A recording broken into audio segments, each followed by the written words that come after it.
اعوذ باللہ من الشیطان الرجیم بسم اللہ الرحمن الرحیم الحمد للہ رب العالمین الرحمن الرحیم مالک یوم الدین ایاک نعبد و ایاک نستعین اہدنا الصراط المستقیم صراط الذین انعمت علیہم غیر المغضوب علیہم ولا الضالین آمین۔ صدق اللہ العظیم۔ آمنت بما انزل اللہ من کتاب۔ ناظرین، آج ہم نے اللہ کے فضل و کرم سے قرآن پاک کی سب سے پہلی سورت شریفہ سورۃ الفاتحہ، اس کی تلاوت کی سعادت اللہ کے فضل اور عنایت سے حاصل کی ہے۔ سب سے پہلے اس سورۃ شریفہ کا میں آپ کے سامنے ترجمہ پیش کیے دیتا ہوں۔ ہم نے شروع کیا اعوذ باللہ من الشیطان الرجیم، جس کے معنی یہ ہے کہ میں پناہ میں آتا ہوں اللہ کی شیطان مردود سے۔ پھر بسم اللہ الرحمن الرحیم، شروع کرتا ہوں میں اللہ کے نام سے جو بہت ہی مہربان اور انتہائی رحم فرمانے والا ہے۔ الحمدللہ رب العالمین، ساری تعریفیں اللہ کے لیے جو سارے جہانوں کا پالنہار پروردگار ہے۔ الرحمن الرحیم، بہت ہی مہربان، سب سے زیادہ رحم فرمانے والا۔ مالک یوم الدین، مالک انصاف کے دن کا۔ ایاک نعبد و ایاک نستعین، ہم صرف تیری بندگی کرتے ہیں، تیری عبادت کرتے ہیں اور صرف تجھ سے ہی مدد چاہتے ہیں۔ اہدنا الصراط المستقیم، ہدایت عطا فرما ہمیں سیدھے راستے کی۔ صراط الذین انعمت علیہم، راستہ ان لوگوں کا جن پر تو نے انعام فرمایا۔ غیر المغضوب علیہم، نہ ان لوگوں کا راستہ جس پر غضب کیا گیا، ولا الضالین، اور نہ ہی ان لوگوں کا جو راستے سے بھٹک گئے۔ یہ قرآن پاک کی 114 صورتوں میں سے سب سے پہلی صورت شریفہ ہے اور اس کا نام مشہور نام سورۃ الفاتحہ ہے۔ جب آپ قرآن شریف کی تلاوت شروع کرتے ہیں تو آپ دیکھیں گے کہ سورۃ الفاتحہ کے ساتھ ایک لفظ لکھا ہوا ہے مکیہ۔ اسی طرح قرآن پاک کی پوری 114 صورتوں میں سے ہر صورت کے ساتھ دو میں سے کوئی ایک لفظ لکھا ہوا دکھائی دے گا، یا تو مکیہ اور یا تو مدنیہ۔ اب عام پڑھنے والا شاید یہ سمجھے کہ اس سے مراد یہ ہوتی ہے کہ یہ صورت مکہ معظمہ میں نازل ہوئی ہے، یا مدنیہ سے یہ مراد ہوگی کہ یہ صورت شریفہ مدینہ طیبہ میں نازل ہوئی ہے۔ ناظرین، آج سب سے پہلے اس بات کو اپنے ذہن میں بٹھا لیں کہ 114 صورتوں میں جو صورتوں اور آیتوں کی تقسیم مکی اور مدنی کے اعتبار سے کی گئی ہے وہ مقام کے اعتبار سے نہیں ہے، بلکہ واقع ہجرت اس کی بنیاد بنتا ہے، اور ہجرت کے واقعے کے پہلے جتنی آیتیں اور صورتیں نازل ہوئیں وہ سب کی سب مکی کہلاتی ہیں، اور ہجرت کے واقعے کے بعد جتنی صورتیں آیتیں نازل ہوئیں وہ چاہے جس بھی مقام پر نازل ہوئی ہوں وہ سب کی سب مدنی کہلاتی ہیں۔ یہ شروع میں نے اس لیے عرض کر دیا کہ مکی اور مدنی کا فرق ہمیشہ آپ کے ذہن میں رہے۔ ویسے دونوں صورتوں اور آیتوں کے انداز بیان میں بھی بہت زیادہ فرق ہوا کرتا ہے۔ جب آپ کو اللہ پاک قرآن شریف سے معنی اور مطلب کے اعتبار سے تعلق عطا فرما دیں گے تو انشاءاللہ کسی ایک آیت کو پڑھنے اور سننے کے بعد آپ خود یہ فیصلہ فرما سکیں گے کہ یہ آیت مدنی ہے یا مکی ہے۔ اب اس سورۃ شریفہ کا نام، جیسا میں نے عرض کیا کہ سورۃ الفاتحہ مشہور نام ہے، اس کا ایک نام حدیث شریف میں سورۃ الحمد بھی آتا ہے، اس کا ایک نام حدیث شریف میں سورۃ الشفا بھی آتا ہے، اور خود قرآن نے اس کو ایک عجیب نام دیا ہے۔ فرمایا وَلَقَدْ آتَيْنَاكَ سَبْعًا مِّنَ الْمَثَانِي وَالْقُرْآنَ الْعَظِيمِ، اے نبی صلی اللہ علیہ وسلم، ہم نے آپ کو 7 بار بار دہرانے والی آیتیں عطا فرمائیں اور قرآن عظمت والا۔ اس کا معنی یہ کہ اس کی 7 آیتوں کو آیات 7 آیات مسان، یعنی 7 مرتبہ دہرائی، بار بار دہرائی جانے والی آیتیں۔ اب آپ انداز فرمائیں کہ اللہ کی زمین پر ہر وقت ہر مقام پر سینکڑوں نہیں، ہزاروں نہیں، لاکھوں آدمی نماز میں مشغول ہوں، اور ظاہر ہے کوئی نماز ایسی نہیں ہوتی جس میں سورہ فاتحہ نہ پڑھی جائے۔ اس لیے ہم بلا خوف تردید یہ بات انشاءاللہ عرض کر سکتے ہیں کہ دنیا میں جتنی زیادہ مرتبہ مسلسل سورہ فاتحہ پڑھی جا رہی ہے اس جیسا کوئی دوسرا کلام نہیں ہو سکتا۔ دوسری ایک مزید بات، جب ہم نے شروع کیا تو سب سے پہلے پڑھا اعوذ باللہ من الشیطان الرجیم۔ حالانکہ یہ کسی بھی مصحف مبارک میں، کسی بھی قرآن شریف میں آپ کو بسم اللہ کے اوپر یہ لکھا ہوا نہیں ملے گا، لیکن اس کے بعد بھی جب بھی کوئی مسلمان قرآن کو پڑھنا شروع کرتا ہے تو وہ اعوذ باللہ من الشیطان الرجیم سب سے پہلے پڑھتا ہے۔ اس کی کیا وجہ ہے؟ اس کی وجہ بھی آج آپ یاد رکھ لیجئے، خود قرآن میں رب تعالیٰ نے یہ حکم نازل فرمایا سورۃ النحل میں کہ فَإِذَا قَرَأْتَ الْقُرْآنَ فَاسْتَعِذْ بِاللَّهِ مِنَ الشَّيْطَانِ الرَّجِيمِ، کہ جب تم قرآن پڑھو تو شیطان مردود کے شر سے اللہ کی پناہ میں آ جایا کرو۔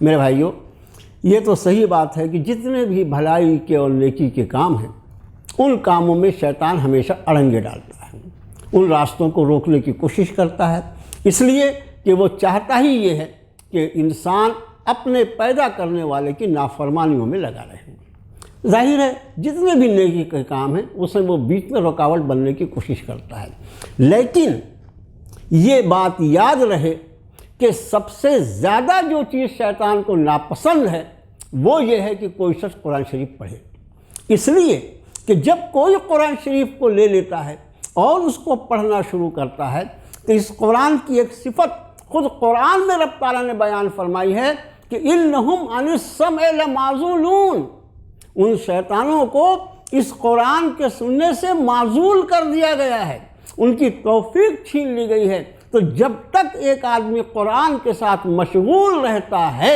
اس وقت تک اس دشمن کا اس پر کوئی داؤ نہیں چلتا، یہ اس تک پہنچ نہیں سکتا۔ اس لیے اس کی کوشش سب سے بڑی یہ ہوتی ہے کہ یہ چاہے کوئی بھی نیک کام کر لے لیکن قرآن شریف کے ساتھ، قرآن پاک کے ساتھ اس کا اشتغال نہ ہونے پائے، یہ مشغول نہ ہونے پائے، اس لیے کہ جیسے ہی اللہ کا کلام اس کے ہاتھ میں آ جائے گا میں بے بس ہو جاؤں گا اور میرا اس پر کوئی زور نہیں چل سکے گا۔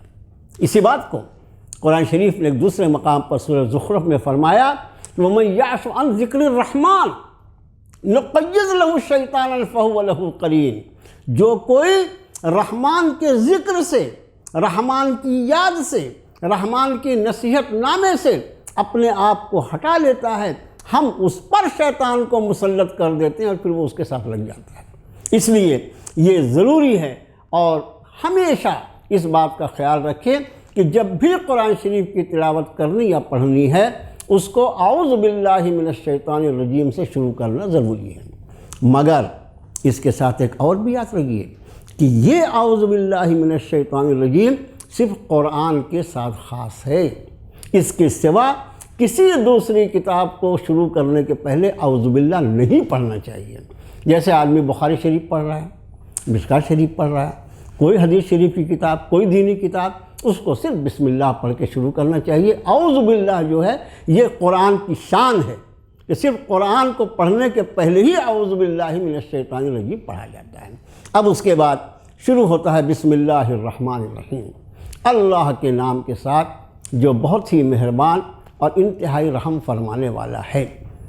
یہ پوری کائنات اللہ کے رحم و کرم کی بنیاد پر ٹکی ہوئی ہے، اور یہ کہا جا سکتا ہے کہ مخلوق کا کوئی ایک ذرہ بھی ایسا نہیں جو اس کو رحم و کرم کے دائرے سے باہر ہو۔ یہی وجہ ہے کہ نزول قرآن کا جب تذکرہ آیا، اللہ نے جو سب سے بڑا احسان انسانیت پر فرمایا وہ نزول قرآن ہے، اس لیے کہ اگر اس قرآن کو نہ نازل کیا جاتا اور محمد الرسول اللہ صلی اللہ علیہ وسلم کو نہ بھیجا گیا ہوتا اور یہ ساری دنیا موجود ہوتی تو ظاہر ہے کہ دنیا کے رہنے والوں کو دنیا کے برتنے کا سلیقہ نہیں آ سکتا تھا اور یہ دنیا ان کے لیے وبال جان بن جاتی۔ اسی لیے جب نزول قرآن کی بات آئی تو فرمایا الرحمن علم القرآن خلق الانسان علمہ البیان، وہ رحمان کی ذات ہے، وہ انتہائی مہربان اللہ کی ذات ہے، الرحمن علم القرآن، جس نے قرآن کو نازل فرمایا، خلق الانسان، انسان کی تخلیق فرمائی، اس کو پیدا کیا، علمہ البیان، اور اس کو بولنے کا طریقہ سکھلایا۔ گویا یہ نزول قرآن جو ہے اللہ کی صفت رحمانیت کا پرتو ہے، اس کے رحم و کرم کی وجہ سے اللہ نے انسانیت کو اس کتاب عالی مقام سے نوازا ہے۔ اب آگے فرمایا الحمدللہ رب العالمین، ساری تعریفیں اس اللہ کے لیے جو رب ہے سارے جہانوں کا۔ یہ عالمین لفظ جو ہے یہ عالم کی جمع ہے، جس کو پلورل بولتے ہیں انگریزی میں۔ اس کا معنی یہ کہ صرف ایک جہاں، ہم تو ایک دنیا کو جانتے ہیں بلکہ اس دنیا کو بھی صحیح سے ہم نہیں جانتے ہیں، اللہ بہتر جانے اللہ نے کتنے ایسے جہاں اور ایسی دنیایں بنائی ہیں یہ وہی جانتا ہے۔ اس لیے یہاں پر صیغہ جو آیا وہ جمع کا پلورل کا آیا کہ وہ سارے جہانوں کا رب ہے۔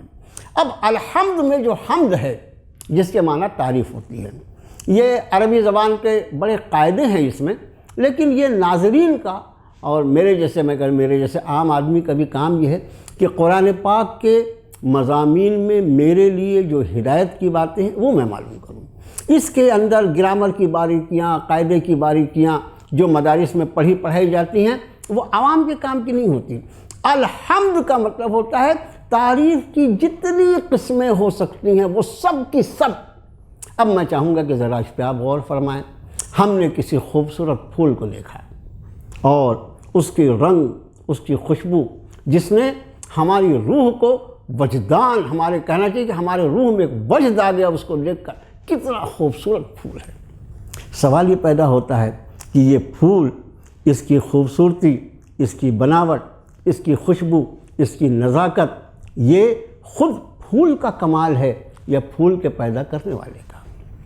اب ظاہر ہے کہ جب آپ یہ کہتے کہ پھول کتنا خوبصورت، کتنا خوشبودار، کتنا نازک ہے، تو اصل میں یہ سارے کے سارے الفاظ کا حق جو ہے وہ اللہ کی ذات کو ہے، اس لیے کہ اللہ نے اس پھول کو کھلایا ہے۔ ٹھیک اسی طرح دنیا میں جتنی چیزیں قابل تعریف ہیں، کوئی چیز فی نفس ہی اپنے آپ قابل تعریف نہیں ہو سکتی جب تک کہ اللہ تعالیٰ اس تعریف کی صفت کو اس چیز کے اندر پیدا نہ کر دے۔ یہی وجہ ہے کہ قرآن شریف میں فرمایا فَلَا تُزَكُّوا أَنفُسَكُمْ، اپنی بہت زیادہ پاکیزہ نفسی بیان نہ کرو۔ اگر ہمارے اندر کوئی کمال ہے تو یہ کمال ہمارا ذاتی نہیں ہے، بلکہ یہ وہ کمال ہے جو ہمارے رب کا عطا کیا ہوا ہے۔ اس لیے یہاں پر دو نقطے اگر آپ یاد رکھیں تو انشاءاللہ آپ کو بہت کام آئیں گے کہ اپنی ذاتی بڑائی بیان کرنا، اس کو تکبر کہتے ہیں، جو حرام ہے شریعت اسلامی میں۔ میری اوقات کیا، میری حقیقت اگر کوئی مجھ سے پوچھے تو وہ یہ کہ ہر انسان ایک قطرہ منی سے بنا ہوا ہے، ایک ویر بندو سے بنا ہوا ہے، اور ہر انسان مر کے مٹی بن جانے والا ہے۔ اس کے علاوہ انسان کی کیا حقیقت ہے؟ اب اس میں کوئی کمال اللہ نے رکھا، اس کو مال دیا، اس کو دولت دیا، اس کو علم دیا، اس کو طاقت دیا، اس کو کرسی دیا، اس کو اقتدار دیا، اس کو عزت دیا، جو کچھ ہے اس کے پاس، اس کا ذاتی خود کچھ کا کچھ بھی نہیں ہے۔ یہ آیا تھا تو ایک معمولی بچے کی شکل میں تھا اور جائے گا تو خالی ہاتھ واپس جائے گا۔ جو کچھ اس کے پاس ہے یہ اس کے رب کا دیا ہوا ہے۔ اس لیے اپنے کسی بھی چیز کا جب یہ بیان کرے تو اس کے لیے ضروری ہے کہ اپنے رب کا شکر ادا کرتے ہوئے بیان کرے۔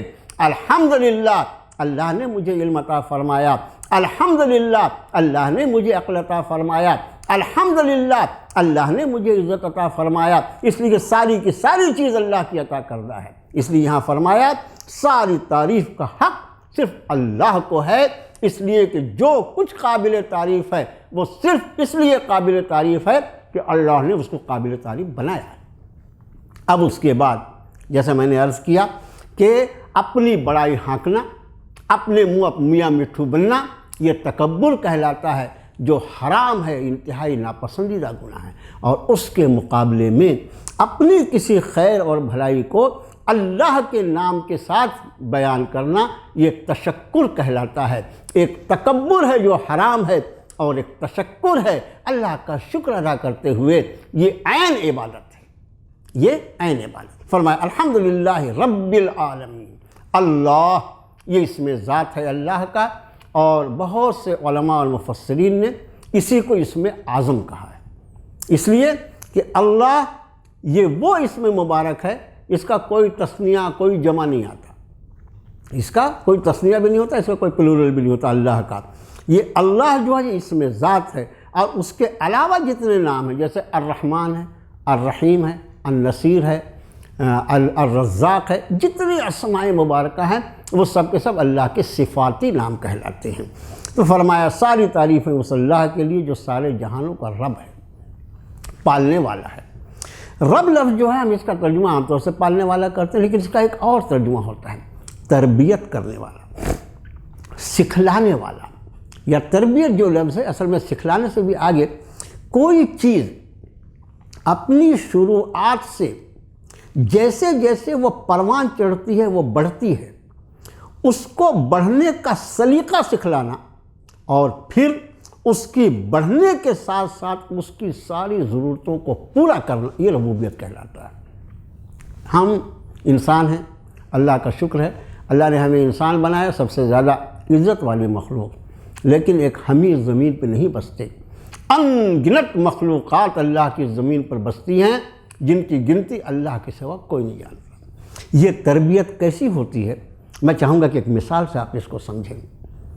ایک بچہ اس دنیا میں آتا ہے انسان کا، یہ 1-2 دن کا بچہ ہے، ظاہر ہے ساری دنیا یہ فیصلہ کرتی ہے کہ اس کو ابھی عقل اور فہم نام کی کوئی چیز نہیں ہے، لیکن کیا ہم یہ نہیں جانتے کہ اسی بچے کو جب اس کی ماں اپنے سینے سے لگاتی ہے تو یہی 1 دن کا بچہ جس کو ساری دنیا بے عقل سمجھتی ہے، اس کو اس کا پیدا کرنے والا اس فن کو اور اس ہنر کو سکھا دیتا ہے کہ کس طرح وہ اپنی ماں کے سینے سے اپنی غذا کو حاصل کرے۔ اس کو تربیت کہا جاتا ہے۔ کون اس بچے کو سکھاتا ہے؟ عام طور سے وہ آرام سے سویا رہتا ہے، لیکن خود اس کا بستر گیلا ہو جائے یا اس کے بستر پہ کوئی تکلیف دہ چیز آ جائے، وہ بچہ رونے لگتا ہے، اور رو کر اپنی ماں کو اور اپنے باپ کو اور اپنے رشتہ داروں کو اپنی طرف متوجہ کر لیتا ہے۔ کون اس کو سکھاتا ہے؟ نہ اس کو اس کی ماں نے ٹرینڈ کیا ہے، نہ اس کے باپ نے اس کو کچھ سکھلایا ہے، نہ زمانے کا اس میں کوئی کردار ہے، اس کا پیدا کرنے والا رب ہے جس نے اس کو سکھایا ہے کہ جب تجھے بھوک لگے گی تو تجھ کو اس طرح رونا ہوگا، جب تجھے کوئی تکلیف پہنچے گی تو تجھے اس طرح رونا ہوگا، جب تجھے تیری ماں تیرے خوراک کا انتظام کرے گی تو اس طرح چوس کر اپنے خوراک کو اپنے جسم کے اندر تجھے لینا۔ اس کو تربیت کہتے ہیں۔ اور پھر جیسے جیسے یہ بڑھتا ہے، اس کی عقل بڑھتی ہے، اس کا فہم بڑھتا ہے، اس کی سمجھ بڑھتی ہے، اس کی ضرورتیں بڑھتی ہیں۔ اور کسی ماہر ڈاکٹر سے آپ پوچھ لیجئے کہ بچہ جیسے جیسے اس کی عمر بڑھتی ہے، اس کی ماں کے دودھ میں پائے جانے والے اجزاء کی مقدار بڑھاتا ہے اللہ تعالیٰ۔ یہی وجہ ہے، یہ بیچارے جو ڈبے کے دودھ پہ پلتے ہیں نا، ہمارے یہاں بڑی شکایت ہے ہماری اولاد نافرمان ہے۔ ارے اولاد فرما بردار ہوتی ہے وہ اولاد جس کو ماں نے دودھ پلایا ہو، باپ نے تربیت کی ہو۔ اس کو تو ڈبے کا دودھ بیچارے کو ملا ہے، اس کو کیا معلوم کہ ماں کی اہمیت کس کو کہا جاتا ہے۔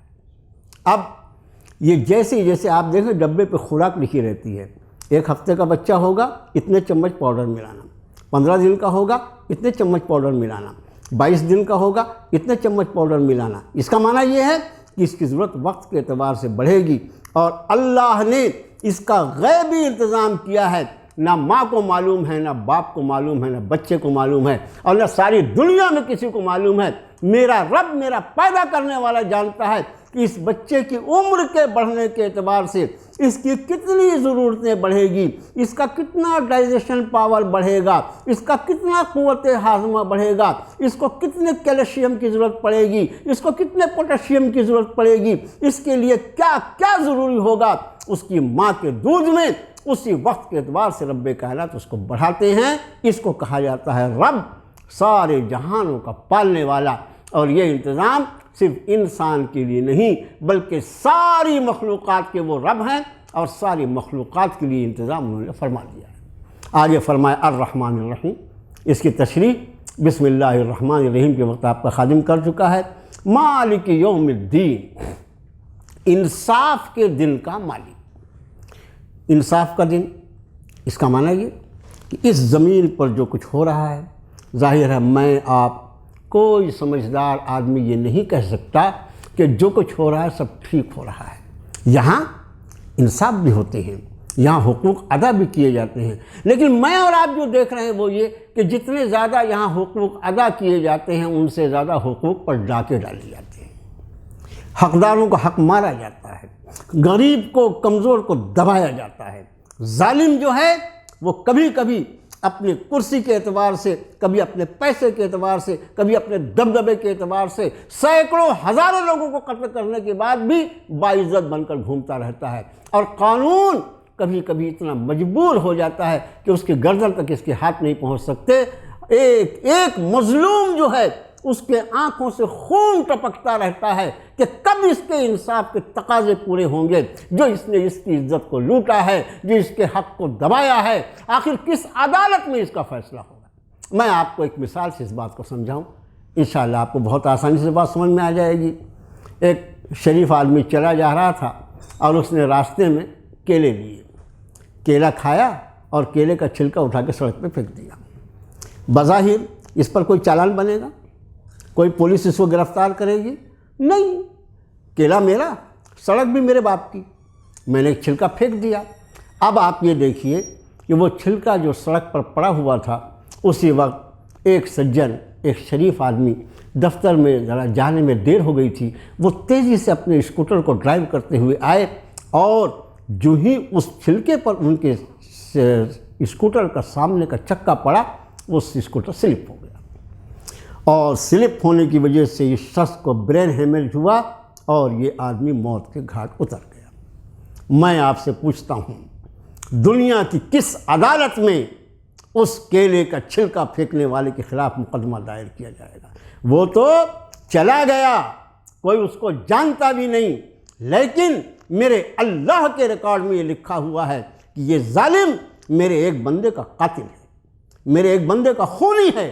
اس نے اگر میرے نبی محمد الرسول اللہ صلی اللہ علیہ وسلم کی بتائی ہوئی تعلیم پر عمل کیا ہوتا، جنہوں نے اس کو یہ تعلیم دی تھی کہ راستہ جو ہے وہ تکلیف دہ چیز پھینکنے کی جگہ نہیں ہے، بلکہ راستے سے تکلیف دہ چیزیں ہٹانے کا حکم دیا ہے۔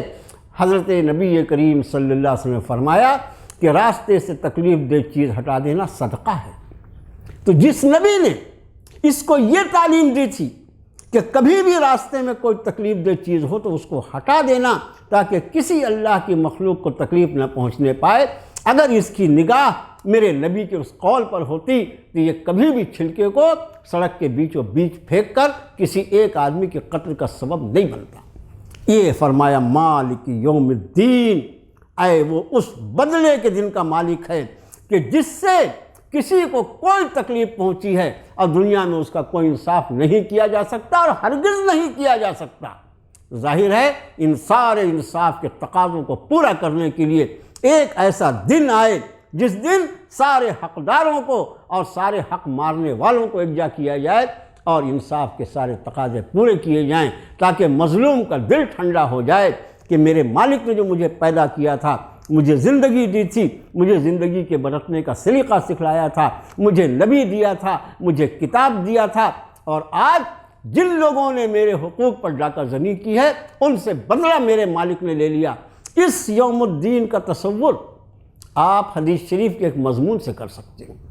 جناب محمد الرسول اللہ صلی اللہ علیہ وسلم نے ارشاد فرمایا کہ اگر دنیا میں کسی ایسی بکری نے جس کو سینگ ہو، اس نے کسی ایسی بکری کو مارا ہو جس کو سینگ نہیں تھی، اللہ تعالیٰ دونوں بکریوں کو زندہ کریں گے اور بغیر سینگ والی بکری کو سینگ عطا فرما کر ارشاد فرمائیں گے تو اپنا بدلہ لے لے۔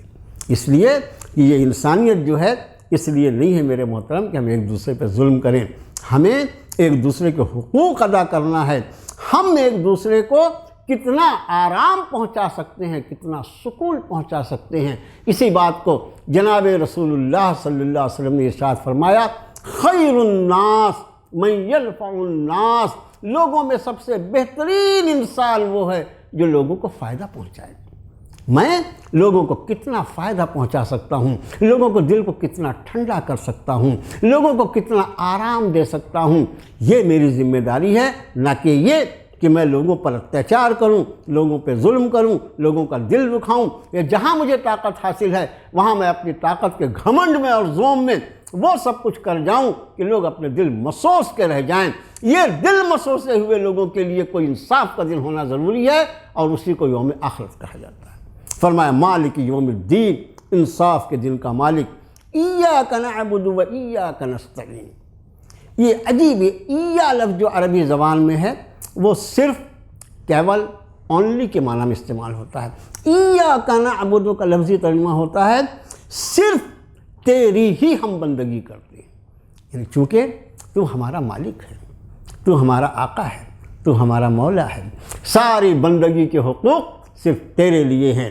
میرا سجدہ تیرے لیے، میرا قیام تیرے لیے، میرا رکوع تیرے لیے۔ قل ان صلاتی و نسکی و محیایا و مماتی للہ رب العالمین، آپ فرمائیے نبی صلی اللہ علیہ وسلم، میری نماز اور نماز کی طرح عبادتیں، و نسکی میری قربانی، جتنی چیزوں کی قربانیاں دیا جا سکتا ہے وہ ساری کی ساری قربانیاں، یہاں تک کہ محیایا و مماتی، یہاں تک کہ میری زندگی اور میری موت، سب کا سب للہ رب العالمین، اس اللہ کے لیے جو سارے جہانوں کا رب ہے، کیونکہ وہی میرا پالنہار ہے، وہی میرا آقا اور میرا معبود ہے، اس لیے عبادت کی جتنی قسمیں ہوں گی وہ صرف اسی کے لیے ہوں گی۔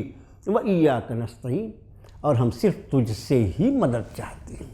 ہمیں معلوم ہے کہ تیرے سوا کسی کو کوئی طاقت حاصل نہیں ہے، باقی جتنے طاقتور ہیں وہ تیری دی ہوئی طاقت کی وجہ سے طاقتور ہیں، اور اصل طاقت کا مالک تو ہے۔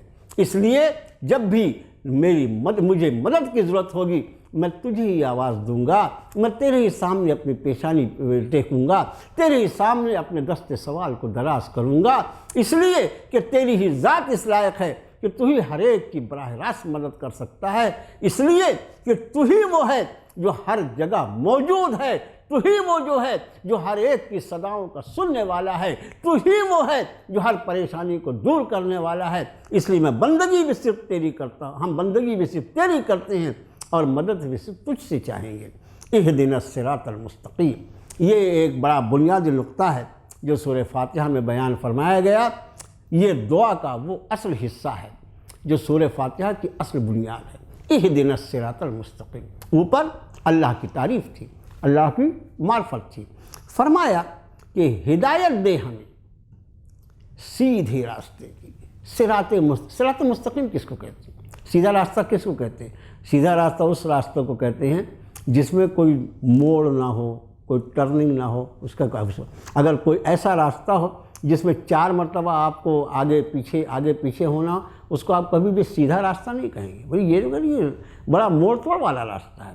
فرمایا دعا کرتا ہے بندہ، اہدنا الصراط المستقیم، اے میرے مالک مجھے ہدایت دے سیدھے راستے کی۔ اس سیدھے راستے سے کیا مراد ہے؟ اس سیدھے راستے سے مراد وہ راستہ ہے، قرآن جو ہے خود قرآن کی تفسیر بیان کرتا ہے، فرمایا ان ربی علی صراط مستقیم، میرے رب تک پہنچنے کا راستہ سیدھا سیدھا ہے۔ اس صراط مستقیم سے مراد وہ راستہ ہے جس پر چل کر آدمی بندہ اپنے رب تک پہنچ جائے، اپنے رب کو حاصل کر، اپنے رب کو راضی کر لے۔ اس صراط مستقیم سے مراد یہ۔ اب اس صراط مستقیم کی تشریح میں قرآن شریف کی ایک آیت میں آپ کو سنانا چاہوں گا۔ رب تعالیٰ نے ارشاد فرمایا کہ وہ لوگ جو ایمان لائے، وہ لوگ ہوں گے فَأُولَٰئِكَ مَعَ الَّذِينَ أَنْعَمَ اللَّهُ عَلَيْهِمْ مِنَ النَّبِيِّينَ وَالصِّدِّيقِينَ وَالشُّهَدَاءِ وَالصَّالِحِينَ وَحَسُنَ أُولَٰئِكَ رَفِيقًا۔ یہ سارے ایمان والے جو ہیں یہ ان لوگوں کے ساتھ ہوں گے جو نبی ہوں گے، من النبیین والصدیقین، اور سچے لوگوں کے ساتھ، والشہداء، وہ لوگ جنہوں نے اللہ کے دین کے لیے اپنی جانیں دے دی، والصالحین، اور نیکوکار۔ گویا قرآن کی روشنی میں اللہ کے پسندیدہ بندوں کی 4 کیٹیگری بیان فرمائی گئی۔ سب سے اعلیٰ ترین جو مقام ہے وہ حضرات انبیاء علی نبینا علیہ الصلاۃ والسلام کا ہے۔ حضرات انبیاء کا مقام جو ہوتا ہے وہ وہبی ہوتا ہے، کسبی نہیں ہوتا۔ کسبی کس کو کہتے ہیں؟ جس کو آدمی کما سکتا ہے، اپنی محنت سے حاصل کر سکتا ہے۔ مقام نبوت کسبی نہیں ہے، یہ وہبی ہے۔ اللہ نے حضرت آدم علیہ السلام سے لے کر جناب محمد الرسول اللہ صلی اللہ علیہ وسلم کی ذات عالی تک، یعنی پہلے پیغمبر سے لے کر نبی آخر تک اللہ نے جن کو منتخب فرما لیا تھا، بس وہی اللہ کے نبی بنائے جائیں گے، ان کے سوا کوئی دوسرا شخص مقام نبوت پر فائز نہیں کیا جا سکتا۔ اس لیے اس کو وہبی کہتے ہیں، جو اللہ کا عطا کرتا ہے۔ اور اس کے بعد کے مقامات جو ہیں، صدیقیت، اسی طرح شہادت، صالح ہونا، یہ سارے کے سارے مقامات جو ہیں کسبی ہے، آدمی اپنی محنت سے۔ جیسے صدیق کا معنی جو ہے مفسرین نے بیان کیا، ایسا انسان جس نے اپنی پوری زندگی میں کبھی جھوٹ نہ بولا۔ ہم اور آپ الحمدللہ جانتے ہیں کہ سیدنا ابوبکر صدیق رضی اللہ تعالی عنہ کو نام مبارک کے ساتھ ہی صدیق لگا ہوا ہے۔ اور پھر آپ کی صداقت اور آپ کا مقام، کہ اللہ کے رسول صلی اللہ علیہ وسلم ارشاد فرماتے ہیں، جن لوگوں نے میرے ساتھ احسان کیا تھا میں نے سب کے احسانات کے بدلے دے دیے، لیکن ابو بکر نے جو کچھ احسانات میرے ساتھ کیے اس کا بدلہ تو اللہ ہی اپنی شان کے مطابق دے گا۔ یہ ابو بکر صدیق ہیں۔ تو صدیق جو وہ صدق سے بنا ہے، سچا، انتہائی سچا۔ ظاہر ہے کہ کم سے کم ہم یہ تو فیصلہ کر سکتے ہیں کہ ہم اپنی زندگی میں جھوٹ سے اپنے آپ کو بچائیں گے اور سچائی پر عمل کریں گے، ہمیشہ اپنے آپ کو سچائی کا ساتھ دیتے ہوئے۔ میرے بھائیوں، سچائی وہ چیز ہے جو ہمیشہ غالب رہتی ہے۔ آخری میں نتیجے کے طور پر سچائی جو ہے اسی کی جیت ہوتی ہے، اور جو کذب ہوتا ہے، جو جھوٹ ہوتا ہے، اس کی تقدیر میں اللہ نے ذلت رکھا ہے، وہ بہرحال آخری میں ذلیل اور خوار ہو کر رہتا ہے۔ اگر ہم صدق پر آتے ہیں، سچائی پہ آتے ہیں، انشاءاللہ یقینی طور پر کامیابی ہماری تقدیر کا حصہ بنے گی۔ اب اس کے بعد آگے فرمایا، اہدنا الصراط المستقیم، یہ دعا ہے کہ اے ہمارے رب ہماری رہنمائی فرما، ہمیں چلا اس راستے پر جو سیدھا راستہ ہے۔ سیدھے راستے سے میں نے عرض کیا مراد کیا ہے؟ جو راستے پر چل کر بندہ اپنے رب تک پہنچ جاتا ہے، اپنے رب کو حاصل کر لیتا ہے، اس کو راضی کر لیتا ہے، اس کو خوش کر لیتا ہے، اس کو صراط مستقیم کہا جاتا ہے۔ اب اسی صراط مستقیم کے جواب میں جب ہم سورہ بقرہ شروع کریں گے تو انشاءاللہ بتائیں گے کہ کس طرح اسی دعا کے جواب میں اللہ نے پورے قرآن کو نازل فرمایا۔ آگے فرمایا، صراط الذین انعمت علیہم، راستہ ان لوگوں کا جن پر آپ نے انعام فرمایا۔ ظاہر ہے اس قرآن میں ایک طرف تو ایمانیات کو بیان کیا گیا، معاملات کو بیان کیا گیا، اور اس کے ساتھ ہی اس کے پہلے جو قومیں بھیجی گئیں اور جن کے طرف ان کے نبیوں کو اللہ نے مبعوث فرمایا، جب ان قوموں نے اپنے نبی کی دعوت کا انکار کر دیا تو اس کے جواب میں اللہ نے ان قوموں کو فنا کے گھاٹ اتار دیا۔ ہم یہ کہہ سکتے ہیں کہ یہ انسانیت، اس کو یہ معلوم ہونا چاہیے کہ انسانیت کی تقدیر نبوی دعوت کے ساتھ ملی ہوئی ہے۔ جو انسانی گروہ نبی کی دعوت کی تعظیم اور تکریم کرتا ہے، اس دعوت کی تعظیم اور تکریم اور اس پر ایمان لانے کی برکت سے اللہ تعالیٰ اس قوم کو نواز دیتا ہے۔ اور جس قوم نے نبی کی دعوت کا انکار کیا، وہ چاہے قوم عاد ہو، قوم سمود ہو، قوم ارم ہو، قوم لوط ہو، نہ جانے کتنوں کے واقعات قرآن نے بیان فرمائے کہ ان ساری بستیوں کو ہم نے صرف اس لیے برباد کر دیا کہ جس نبی کو ہم نے ان کی طرف بھیجا تھا اس نبی کی دعوت کا انہوں نے انکار کیا۔ اب اس کے بعد ارشاد فرمایا کہ راستہ ان لوگوں کا جن پر آپ نے انعام فرمایا، جن لوگوں نے انبیاء کی دعوتوں کو قبول کیا، پروردگارہ اسی طرح ہمیں بھی اپنے نبی آخر جناب محمد الرسول اللہ صلی اللہ علیہ وآلہ وسلم کے ذریعے پیش کردہ دعوت اور آپ کے قلب انور پر نازل کی گئی اس کتاب جس کو القرآن کہا جاتا ہے، اس پر ایمان لا کر اس کے مطابق زندگی گزارنے کی توفیق عطا فرما۔ یہ صراط مستقیم ہے۔ اور فرمایا غیر المغضوب علیہم، اور نہ کہ ان لوگوں کا راستہ جن پر آپ نے غضب نازل کیا، جن کو اس زمین سے جن کو آپ نے تہس بے نام و نشان کر دیا، ولا الضالین، اور نہ وہ لوگ جو راستے سے بھٹک گئے۔ اس کا معنی یہ کہ تاریخی اعتبار سے جن آپ کے کامیاب بندوں نے، جنہوں نے انبیاء کی دعوتوں کو شرف قبولیت بخشا اور اس کے مطابق زندگی گزار کر آپ کے پسندیدہ بندوں میں شامل ہو گئے، ہمیں ان کے راستے پہ چلنے کی توفیق عطا فرمانا، نہ کہ ان اقوام کے افراد کی طرح جنہوں نے آپ کو ناراض کیا، جن پر آپ نے اپنا غضب نازل کیا اور جن کو بے نام و نشان کیا، جن پر آپ نے اپنے عذاب اس دنیا میں نازل فرمائے۔ ان اقوام کے طرز زندگی سے، یا یہ کہا جا سکتا ہے کہ اختصار کے ساتھ اس دعا کا کم سے کم الفاظ میں یہ کہ ہمیں ایمان کی دولت سے نوازنا اور ہمیں کفر کی لعنت سے بچا کر رکھنا، اپنے ان بندوں میں ہمارا شمار فرمانا جو تجھ کو پسند ہیں، جنہوں نے تجھ کو راضی کیا، اور تجھ کو ناراض کرنے والے بندوں کے فہرست میں ہم کو شامل نہ کرنا۔ یہی وجہ ہے کہ چونکہ یہ دعا ہے اس لیے اس کے بعد میں آمین کہا جاتا ہے، اور آمین کا معنی ہوتا ہے اے اللہ ہماری دعا کو قبول فرما لے۔ اب یہ بسم اللہ سے شروع ہوئی، جتنی صورتیں قرآن شریف کی ہیں وہ سب کی سب بسم اللہ الرحمن الرحیم سے شروع ہوں گی، علاوہ سورہ توبہ کے۔ اور جب اللہ تعالی ہم کو سورہ توبہ تک پہنچائے گا تو انشاءاللہ اس وقت ہم آپ سے عرض کریں گے کہ اس میں یہاں بسم اللہ کیوں نہیں ہے، اور پھر اس کے بدلے بسم اللہ کہاں پر آئی ہے، وہ اللہ نے اگر جب موقع دیا تو انشاءاللہ وہ سب آپ کے سامنے عرض کریں گے۔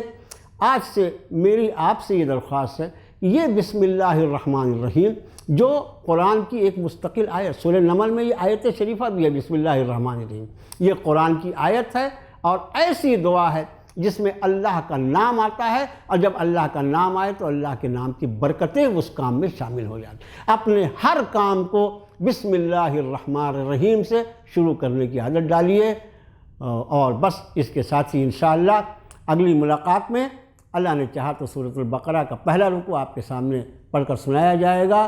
وصلی اللہ تعالی علی خیر خلقہ محمد وعلی آلہ واصحابہ اجمعین برحمتک یا ارحم الراحمین۔